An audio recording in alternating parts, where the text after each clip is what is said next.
Degree ലെവലിലും 10th plus 2 ലെവലിലും ധാരാളം പരീക്ഷകളാണ് PSCയിൽ വരാൻ പോകുന്നത്.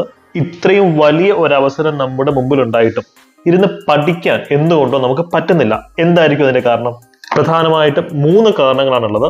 നാലാമത് ഒരു കാരണമുണ്ട്, ഒരു ബോണസ് കാരണമായിട്ട് ഞാൻ വീഡിയോയുടെ അവസാനം പറയാം. ഒന്നാമത്തെ റീസൺ എന്ന് വെച്ച് കഴിഞ്ഞാൽ നിങ്ങൾക്ക് മോട്ടിവേഷൻ ഇല്ല എന്നുള്ളതല്ല പ്രശ്നം, ക്ലാരിറ്റി ഇല്ല എന്നുള്ളതാണ്. ഈ വീഡിയോ കാണുന്ന എത്ര പേർക്ക് നിങ്ങൾ പഠിക്കാൻ പോകുന്ന പരീക്ഷയുടെ സിലബസ് കാണാതറിയാം? നിങ്ങളിൽ എത്ര പേര് കൃത്യമായ ഒരു സ്റ്റഡി പ്ലാനോട് കൂടി പഠിക്കുന്നുണ്ട്? സോ പരീക്ഷയെ പറ്റി, സിലബസിനെ പറ്റി, ഹോട്ട് ടോപ്പിക്കുകളെ പറ്റി കൃത്യമായ ഒരു ക്ലാരിറ്റി നിങ്ങൾ നേടിയെടുക്കണം. ഇനി വരാൻ പോകുന്ന ഡിഗ്രി ലെവൽ പ്രിലിംസ് പരീക്ഷയ്ക്ക് നിങ്ങൾക്ക് ഉപയോഗിക്കാവുന്ന ഒരു സ്റ്റഡി പ്ലാൻ അനുദീപ് അക്കാഡമി എന്ന് പറയുന്ന നമ്മുടെ ടെലിഗ്രാം ചാനലിൽ ഫ്രീ ആയിട്ട് അപ്ലോഡ് ചെയ്തിട്ടുണ്ട്. അതൊന്ന് കണ്ടു നോക്കുക. കൃത്യമായിട്ടുള്ള സ്റ്റഡി പ്ലാൻ നിങ്ങൾക്ക് കിട്ടും. രണ്ടാമത്തെ പ്രധാനപ്പെട്ട റീസൺ എന്ന് വെച്ച് കഴിഞ്ഞാൽ തോക്കുമോ എന്നുള്ള ഭയമാണ്, ഫിയർ ഓഫ് ഫെയിലിയർ. ലക്ഷക്കണക്കിന് ആൾക്കാർ എഴുതുന്ന പരീക്ഷ, അതിൽ നമുക്കൊക്കെ ജയിക്കാൻ പറ്റുമോ എന്നുള്ളൊരു ചോദ്യം നാട്ടുകാരും ചോദിക്കും, വീട്ടുകാരും ചോദിക്കും. നമ്മുടെ ഉള്ളിൽ നിന്നും ആ ചോദ്യം ഇടയ്ക്കിടയ്ക്ക് പുറത്തു വരും. പക്ഷെ നിങ്ങൾ ഒരു കാര്യം തിരിച്ചറിയാം, ഗിൽറ്റ് ഓഫ് നോട്ട് ട്രൈയിങ്. നമ്മൾ ശ്രമിക്കാതിരിക്കുന്നതിന്റെ ഭാഗമായിട്ട് നമുക്ക് ഭാവിയിൽ ഉണ്ടാവാൻ പോകുന്ന കുറ്റബോധം ഉണ്ടല്ലോ, അത് വെച്ച് കമ്പയർ ചെയ്ത് നോക്കുമ്പോൾ ഈ തോക്കുമോ എന്നുള്ള പേടി എന്ന് പറയുന്ന സാധനം ഒന്നുമില്ല.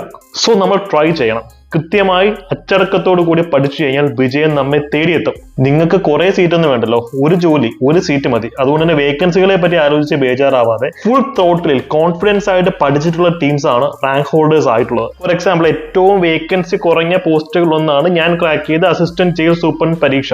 പക്ഷെ പരീക്ഷ എഴുതുന്ന സമയത്ത് വേക്കൻസിയെ പറ്റി ഞാൻ ബോധവാനായിരുന്നില്ല. വേക്കൻസി കൂടുതലാണോ കുറവാണോ ഒന്നും ഞാൻ അന്വേഷിക്കാൻ പോയില്ല. സിലബസ് എടുത്തു വെച്ചു, സ്റ്റഡി പ്ലാൻ സെറ്റ് ചെയ്തു, പഠിച്ചു, റാങ്ക് ലിസ്റ്റിലേക്ക് എത്തി. സോ അനാവശ്യമായ ഭയം മാറ്റിവെച്ച് വേണം നിങ്ങൾ പഠിക്കാൻ തുടങ്ങാൻ. മൂന്നാമത്തെ ഏറ്റവും വലിയ മിസ്റ്റേക്ക് കുട്ടികൾ ചെയ്യുന്നത് ഒരു ഗൈഡൻസ് ഇല്ലാതെ, മെന്റർഷിപ്പ് ഇല്ലാതെ പഠിക്കുക എന്നുള്ളതാണ്.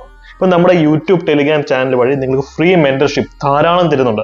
ഡിഗ്രി ലെവൽ പ്രിലിംസിനുള്ള സ്റ്റഡി പ്ലാൻ സഹിതം നമ്മുടെ ടെലിഗ്രാം ചാനൽ അപ്ലോഡ് ചെയ്തിട്ടുണ്ട്. എലിമിനേഷൻ ടെക്നിക്സും സ്മാർട്ട് വർക്കും സിലബസ് ബേസ്ഡ് ക്ലാസ്സും ഒക്കെ നമ്മുടെ യൂട്യൂബ് ടെലിഗ്രാം ചാനൽ വഴി നിങ്ങൾക്ക് ലഭിക്കുന്നുണ്ട്. അതൊക്കെ പരമാവധി യൂട്ടിലൈസ് ചെയ്യാം. കൂടുതൽ സ്ട്രക്ചേർഡ് ആയിട്ട് പഠിക്കാനായി നിങ്ങൾക്ക് ഞങ്ങളുടെ അഫോർഡബിൾ ബാച്ചസിലേക്ക് വരാവുന്നതാണ്. ഡിഗ്രി പ്രിലിംസ് ക്രാഷ് കോഴ്സിന്റെ ലിമിറ്റഡ് ടൈം ഓഫറുള്ള ഫീസ് വെറും 1999 രൂപയാണ്. 10th പ്ലസ് 2 ലെവൽ പരീക്ഷകൾക്ക് നിങ്ങളെ തയ്യാറെടുപ്പിക്കുന്ന ബാച്ചിന്റെ ഫീസ് വെറും 1200 രൂപയിൽ താഴെ മാത്രമാണ്. നാലാമത്തെ കാര്യം, ബോണസ് പോയിന്റ് എന്ന് പറയുന്നത് ഇത്രയേ ഉള്ളൂ. നിങ്ങൾ ഒരു കാര്യം മാത്രം ആലോചിച്ചാൽ മതി.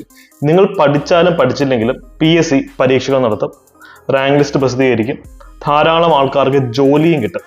നിങ്ങൾ ആ റാങ്ക് ലിസ്റ്റ് ഉണ്ടാകുമോ ഇല്ലയോ എന്നുള്ളത് നിങ്ങളുടെ മാത്രം ഡിസിഷനാണ്, വേറെ ആരുടെയും തീരുമാനമല്ല. നിങ്ങൾ പഠിച്ചില്ല എന്നുണ്ടെങ്കിൽ ആരെങ്കിലും വന്ന് നിങ്ങളെ റീപ്ലേസ് ചെയ്തിരിക്കും, ഒരു സംശയമില്ല. പക്ഷെ അതും നിങ്ങളുടെ മാത്രം ഡിസിഷനാണ്, നിങ്ങൾക്ക് കൺട്രോൾ ചെയ്യാൻ പറ്റുന്ന ഒരു കാര്യമാണത്. സോ എന്താണ് നിങ്ങളുടെ ഡിസിഷൻ? പഠിച്ച് തുടങ്ങും എന്നാണെങ്കിൽ കമന്റ് സെക്ഷനിൽ അത് രേഖപ്പെടുത്തുക.